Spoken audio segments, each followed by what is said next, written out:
ప్రపంచ కార్మిక దినోత్సవం సందర్భంగా దర్శి పట్టణంలో ఏఐటియుసి ఆధ్వర్యంలో మేడే ఉత్సవాలు ఘనంగా నిర్వహించారు. బుధవారం ఉదయం కురిచేడు రోడ్డులో ఉన్న ఆర్డబ్ల్యూఎస్ కార్యాలయం వద్ద ఏఐటియుసి జెండాను మరియు గడియార స్తంభం సెంటర్లో ఉన్న ఏఐటియుసి జెండాలను రాష్ట్ర ఏఐటియుసి అధ్యక్షులు రావులపల్లి రవీంద్రనాథ్ ఆవిష్కరించగా, పొదలి రోడ్డులో ఉన్న ఏఐటియుసి జెండాలను జిల్లా ఏఐటియుసి ప్రధాన కార్యదర్శి కొత్తకోట వెంకటేశ్వర్లు ఆవిష్కరించారు. ఈ సందర్భంగా ఆర్డబ్ల్యూఎస్ కార్యాలయం వద్ద గడియార స్తంభం సెంటర్లో రవీంద్రనాథ్ మాట్లాడుతూ, నేటి కేంద్ర రాష్ట్ర ప్రభుత్వాలు కార్మికులు సాధించిన హక్కులను కాలరాస్తున్నాయని, వారిని తిప్పికొట్టేందుకు కార్మికులందరూ ఒక తాటిపై ఉద్యమ పాట పట్టాలని ఆయన పిలుపునిచ్చారు. అమెరికాలోని చికాగో నగరంలో పని గంటలు తగ్గించేందుకు కార్మికులు ఐక్యతంగా సమ్మె బాట పట్టి కార్మికులు చేసిన ఉద్యమ ఫలితమే మేడే అని ఆయన తెలిపారు. ప్రపంచ కార్మిక దినోత్సవం అయినటువంటి కార్మికుల పండుగ దినోత్సవం అయినటువంటి మేడేని 138వ మేడే కార్యక్రమాన్ని ఈరోజు దర్శపట్నంలో ఘనంగా నిర్వహించుకుంటున్నాం. ఈ మేడే ప్రాముఖ్యత కార్మిక వర్గానికి అందరికీ కూడా తెలుసు. 138 సంవత్సరాల క్రితం అమెరికా నడిబొట్టులో చికాగో నగరంలో ఆనాడు ఉన్నటువంటి కార్మికుల యొక్క స్థితిగతుల్ని, పని గంటలు లేక, విశ్రాంతి లేక, తినడానికి తిండి లేక, కట్టుకోవడానికి బట్టలేనటువంటి పరిస్థితుల్లో,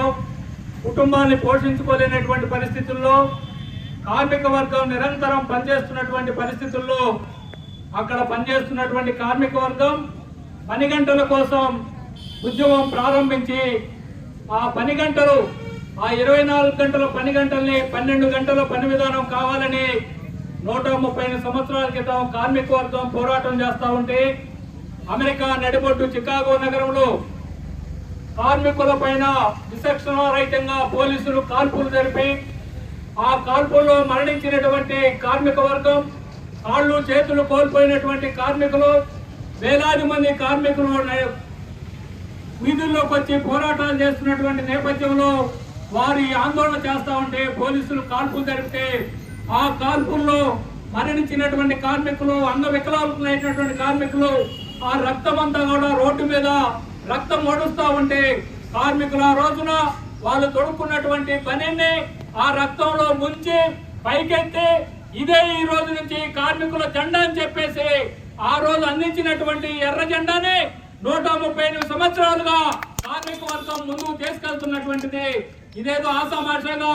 ఏసీ రూముల్లో కూర్చొని నిర్ణయించినటువంటి, డిజైన్ చేసినటువంటి జెండా కాదు. కార్మికులు వాళ్ళ హక్కుల కోసం, వాళ్ళ సమస్య కోసం, పని గంటల కోసం, తినడానికి తిండి కోసం, కట్టుకోవడానికి బట్ట కోసం, ఉండటానికి ఇంటి కోసం పోరాటాలు చేస్తే, ప్రభుత్వాలు పలకడంతో పలకరికపోతే, ఉద్యమాలు చేస్తే పోలీసు కాల్పులు కూడా లెక్క లేకుండా రక్తార్పణం చేసి వాళ్ళ రక్తంలో నుంచి అందించినటువంటి ఎర్ర జెండాని